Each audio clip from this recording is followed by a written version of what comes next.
नमस्कार, तेज हरियाणा पर आपका स्वागत है। यदि आप पहली बार हमारे चैनल पर आए हैं तो सबसे पहले सब्सक्राइब करें, उसके साथ ही बेल आइकन भी दबा दें ताकि हर अपडेट आपको सबसे पहले पहुंचा सके। गुड मॉर्निंग, नमस्कार। हरियाणा की फटाफट 25 बड़ी खबरों के बुलेटिन में आपका स्वागत है। यदि आप हरियाणा से हैं तो चैनल को सब्सक्राइब जरूर कर दें। तो भाई चलिए बिना किसी वक्त गवाए शुरुआत करते हैं हरियाणा की 25 बड़ी फटाफट खबरों की। हरियाणा में पिछले 24 घंटों में 2450 लोगों की कोरोना रिपोर्ट आई पॉजिटिव, तो 25 लोगों की कोरोना संक्रमण की वजह से मौत। नहीं थम रही कोरोना के पॉजिटिव केसों का सिलसिला। हरियाणा के 3 जिलों ने बढ़ाई मुश्किलें। गुरुग्राम, फरीदाबाद और हिसार में सबसे ज़्यादा कोरोना के पॉजिटिव केस आ रहे हैं सामने। तो पिछले 24 घंटों में 2614 लोगों को किया गया हॉस्पिटल से डिस्चार्ज। हरियाणा का रिकवरी रेट अभी भी 89.62% पर बरकरार। 19,153 लोग अभी भी हैं उपचार में।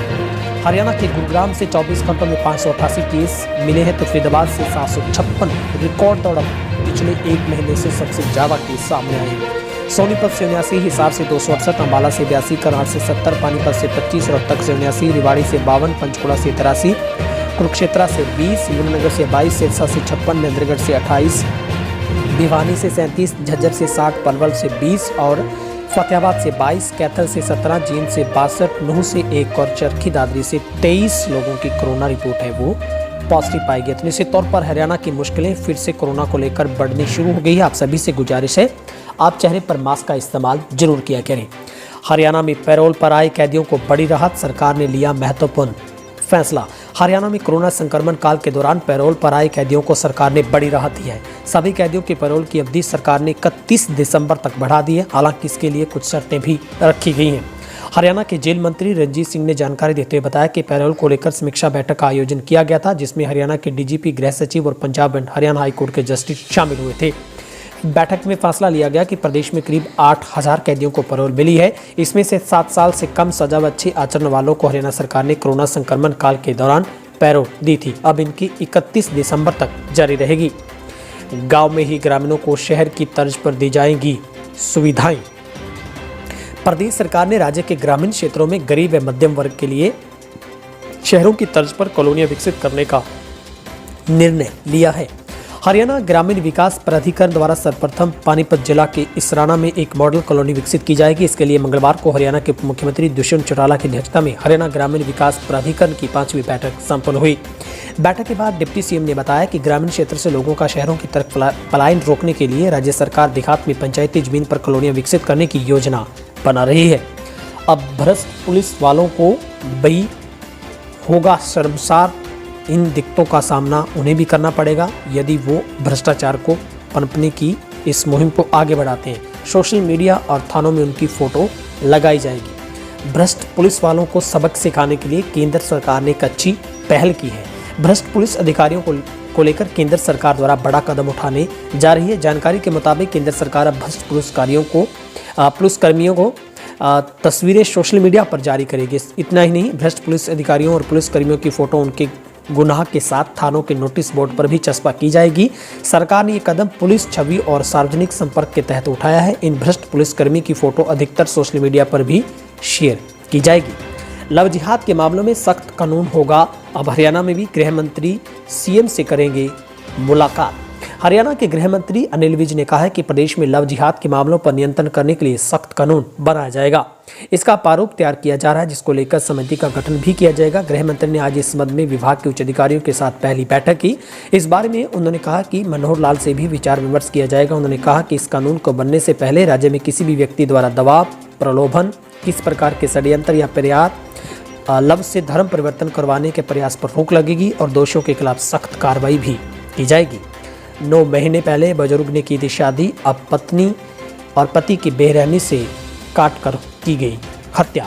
यमुनानगर के साडोरा इलाके के बकाला गांव में एक बुजुर्ग दंपति की बड़ी ही बेरहमी से हत्या करने का मामला सामने आया है। बुजुर्ग दंपति के शव गांव में ही अलग अलग जगह पर मिले हैं। दोनों को गंडासी से बुरी तरह से काटा गया है। फिलहाल पुलिस ने 3 टीमें गठित कर जांच शुरू कर दी है। कांग्रेस विधायक इंदुराज नरवाल ने ली शपथ, बड़ौदा से जीता था उपचुनाव। विधानसभा अध्यक्ष ज्ञानचंद गुप्ता ने मंगलवार को बड़ौदा से नवनिर्वाचित विधायक इंदुराज को पद और गोपनीयता की शपथ दिलाई है। इस शपथ ग्रहण के साथ ही हरियाणा विधानसभा के सदस्यों की संख्या पूरी हो गई है। 2019 में आयोजित आम चुनाव में निर्वाचित श्री कृष्ण हुड्डा के देहांत वसन के कारण बड़ौदा विधानसभा क्षेत्र का पद खाली हो गया था। हाल ही में संपन्न हुए उपचुनाव में कांग्रेस प्रत्याशी इंदुराज विजयी हुए थे। उपचुनाव से विधानसभा की दल अनुसार संख्या में कोई परिवर्तन नहीं हुआ। हरियाणा के फतेहाबाद में युवक पर डंडों से 17 बार किया गया वार, सीसीटीवी कैद हुई पूरी घटना। हरियाणा के फतेहाबाद जिले की हंस मार्केट में एक युवक की पुरानी रंजिश के चलते डंडों व ईंट से हमला कर बुरी तरह से घायल किया गया है। हमले में युवक गंभीर रूप से घायल हुआ। युवक को डंडों से पीटने का ये पूरा मामला एक दुकान में लगे सीसीटीवी कैमरे में कैद हो गया। पुलिस हमलावरों की तलाश में जुट गई है। पुलिस के अनुसार गुरु नानकपुरा मोहल्ला निवासी तुलसी उर्फ निक्का सब्जी की रेडी लगाता है। सब्जी मंडी में उसकी अलग से दुकान भी है, जहां पर वह हंस मार्केट में अपने साथियों के साथ आया हुआ था। इसी दौरान बहलपुर निवासी बड़राज, कबीर बस्ती निवासी सहित अन्य 2 युवकों ने उस पर डंडों से हमला कर दिया। मंडी शिफ्टिंग के विरोध में मांसाखोरों का अनिश्चितकालीन धरना। नई सब्जी मंडी व थोक मंडी की रख रहे हैं मांग। नई अनाज मंडी में सब्जी मंडी को शिफ्ट करने के विरोध में सैकड़ों मांसाखोरों ने सब्जी मंडी स्थित पार्क में अनिश्चितकालीन धरना शुरू किया है। कहना है कि सनोली रोड सब्जी मंडी में फल सब्जी विक्रेताओं के साथ ग्राहकों के लिए भी सुरक्षित है। नई मंडी में इतनी संख्या में ग्राहक नहीं पहुंचते, उनसे उनका व्यापार प्रभावित हो रहा है। उनका कहना है कि सब्जी मंडी को फुटकर और नई सब्जी मंडी को थोक मंडी बनाने की मांग है, जो कि मांग पूरी न होने पर धरने को भूख हड़ताल में बदलने की भी चेतावनी दी गई है। गीता ज्ञान संस्थानतम जिले में होगा विश्व का पहला गीता म्यूजियम। 10 करोड़ से नजर आएगा गीता और महाभारत के साथ कुरुक्षेत्र का इतिहास। कुरुक्षेत्र भूमि की पहचान महाभारत युद्ध व गीता उपदेश स्थली के रूप में विश्व भर में है, लेकिन अब कुरुक्षेत्र की ही एक और पहचान बन रही है। कुरुक्षेत्र संग्रहालयों की नगरी भी होगा। शहर में एक और संग्रहालय बनने जा रहा है। खास बात यह है कि गीता का विश्व में पहला संग्रहालय होगा, जिसमें जहां विश्व भर की दुर्लभ गीता पांडुलिपियों का संग्रह होगा, वहीं पर वर्चुअल वर्ल्ड भी होगा, जिसमें holographic image lighting, projection light व मैपिंग से पर्यटकों को महाभारत की धरा पर आने का एहसास होगा। 26 को करेंगे सर्व कर्मचारी संघ हड़ताल। सरकार को सख्त विभागों को दिन में 2 बार हाजिरी देने की रिपोर्ट मांगी गई है। हरियाणा के सर्व कर्मचारी संघ ने 26 नवंबर को हड़ताल करने की घोषणा की है। इस पर प्रदेश सरकार ने भी सख्त रवैया अपना लिया है। प्रदेश सचिव ने एक सर्कुलर जारी कर लिया है, जिसमें कहा गया है कि सभी विभाग 26 नवंबर को कर्मचारियों की हाजिरी सुनिश्चित करें।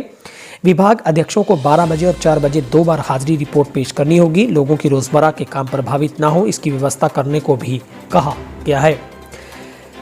बारिश से AQI 217 अंक लुढ़का। फरीदाबाद की आबोहवा दिल्ली NCR के शहरों से बेहतर। शहरवासियों के लिए राहत भरी खबर है, जहां पर बारिश के बाद प्रदूषण में थोड़ी राहत मिली है। बल्लभगढ़ में भी हालात सामान्य हो गए हैं, जबकि फरीदाबाद में भी अभी तक हवा खराब है। लेकिन इसके बाद दिल्ली NCR के शहरों की अपेक्षा यहाँ की आबोहवा बेहतर हुई है। बारिश का इतना असर हुआ कि 444 AQI में से 217 अंकों की गिरावट आई है।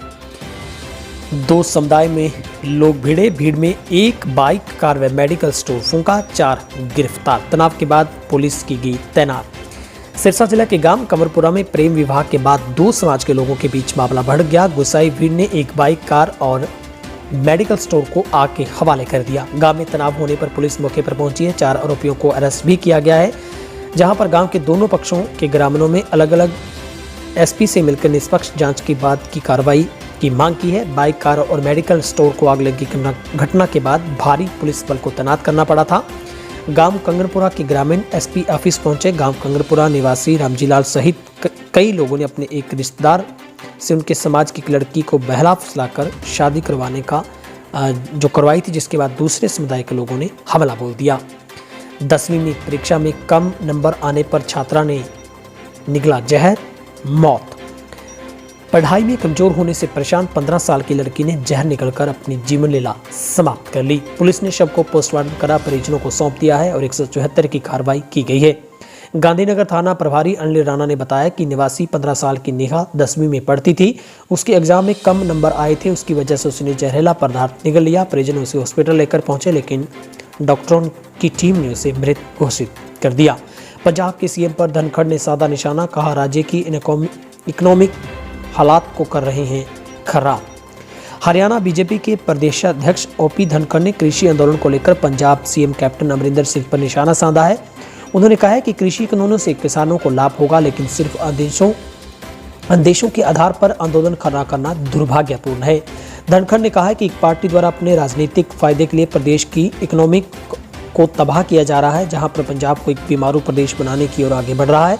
उन्होंने कहा कि किसानों को समझाया जा चुका है, ये केवल कांग्रेस पार्टी की नौटंकी है। खेत में शौच करने गई बच्ची के साथ 30 वर्षीय शख्स ने किया दुष्कर्म, पुलिस ने किया गिरफ्तार। हरियाणा के पलवल में शौच के लिए खेतों में गई 8 वर्षीय बच्ची के साथ एक 30 वर्षीय व्यक्ति ने रेप किया। किसी महिला के देख लेने पर आरोपी बच्ची को छोड़कर मौके से फरार हो गया। इसकी शिकायत मुनकटी थाना पुलिस को दी गई है, जहां पर पुलिस ने मामले की जांच शुरू कर दी है। कोरोना का कहर बरकरार, पॉजिटिव पाए गए एक ही स्कूल के 19 छात्र, 3 दिन बंद रहेगा स्कूल। रेवाड़ी में कोरोना संक्रमण की जंग में अब लोग लापरवाह हो चुके हैं। बढ़ती सर्दी के असर के कारण कोरोना संक्रमण का अब रफ्तार पकड़ने लगी है, जहां पर रेवाड़ी जिला के गांव कुंडू के राजकीय वरिष्ठ माध्यमिक विद्यालय कुंडू के 34 बच्चों में से 19 बच्चे कोरोना पॉजिटिव आने के बाद स्कूल को 3 दिन के लिए बंद कर दिया गया है। जहां पर आपको बता दें, ये सभी बच्चे कुंड स्थित पालड़ा गांव के रहने वाले हैं। 34 बच्चों में से अभी 19 बच्चों को ही कोरोना रिपोर्ट जो कि सामने है, जो कि बाकी सभी पॉजिटिव होने के बाद बच्चों के परिजनों को भी जांच की जा रही है। साथ ही गांव में सुरक्षा की दृष्टि से सैनिटाइज भी करवाया जा रहा है। कोविड के बढ़ते संक्रमण से सरकार की मुश्किलें बढ़ रही हैं। अलर्ट पर रखा गया है स्वास्थ्य विभाग को। अंबाला की हम खबर का जिक्र कर रहे हैं। सर्दी के दस्तक के बीच हरियाणा में दोबारा से कोविड के बढ़ते आंकड़ों ने सरकार की चिंता बढ़ा दी है। खासतौर पर दिल्ली से सटे राष्ट्रीय राजधानी क्षेत्र के जिलों में स्थिति भयावह हो गई है।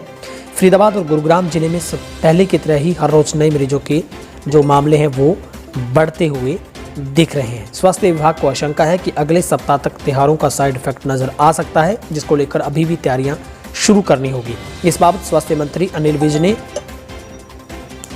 विज ने जल्द ही स्वास्थ्य विभाग के उच्च अधिकारियों की एक अहम बैठक बुलाई है, जिसमें भविष्य की रणनीति तय की गई है।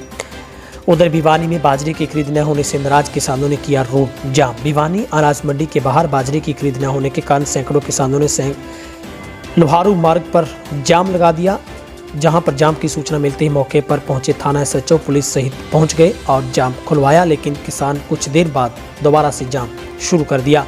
आपको बता दें कि हरियाणा सरकार ने किसानों को सुविधा देने के लिए ऑनलाइन रजिस्ट्रेशन करवाने के बाद ही उनकी बाजरे की खरीद करने का प्रावधान किया है, लेकिन पिछले कई दिनों से सही तरीके से बाजरे की खरीद नहीं होने के कारण किसानों को भारी मुश्किलों का सामना करना पड़ रहा है। जहां पर गुस्साए किसानों ने अपनी आवाज़ को सरकार तक पहुंचाने के लिए भिवानी लोहारू जाने वाले सड़क मार्ग को जाम कर दिया। पेड़ से टकराकर युवक की मौत, परिजनों ने वन विभाग पर लगाए आरोप। यमुनानगर के हल्का सांडोरा में 23 वर्षीय युवक विशाल की पेड़ से टकराने से मौत हो गई। मृतक विशाल अपने भाई को सुबह बस स्टैंड छोड़कर मोटरसाइकिल पर लेने के लिए वापस आ रहा था कि जब विशाल पाबनी रोड पर पहुंचा तो सड़क के बीचों बीच गिरे पेड़ के साथ जा टकराया। मौके पर उसकी मौत हो गई। वहीं जब इसकी सूचना पुलिस को दी गई, जिसके बाद वन विभाग के खिलाफ लापरवाही का आरोप लगाया गया है।